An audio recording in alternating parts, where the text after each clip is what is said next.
कुछ खबरें शोबिस की दुनिया से। बॉलीवुड सुपरस्टार सलमान खान की रवां साल ईद पर रिलीज होने वाली फिल्म सिकंदर बॉक्स ऑफिस पर कोई कमाल न कर सकी।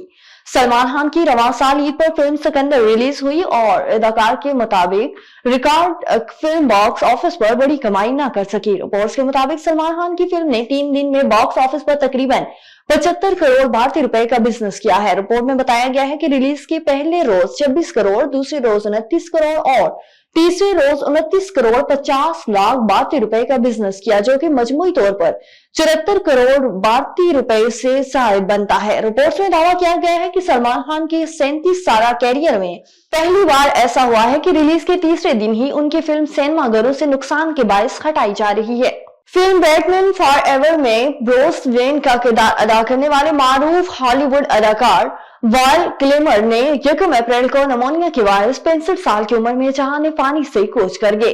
उनकी बेटी मर्सिडीज ने उनकी मौत की तस्दीक की है और बताया है कि वो किल्मर कई सालों से गले के कैंसर से लड़ रहे थे। वाल किल्मर की इब्तदाई फिल्मों में कॉमेडी फिल्में टॉप सीक्रेट और रियल जेंट्स शामिल हैं, जो कि 1986 की फिल्म टॉप गन में टॉम क्रूज के साथ लेफ्टिनेंट टाइम आइसमैन काजेंसी का किरदार अदा करके उन्होंने कैरियर का संगे मेल साबित किया था। उसके बाद उन्होंने वैल्यू जैसी फैंटेसी फिल्म में भी अदाकारी की है।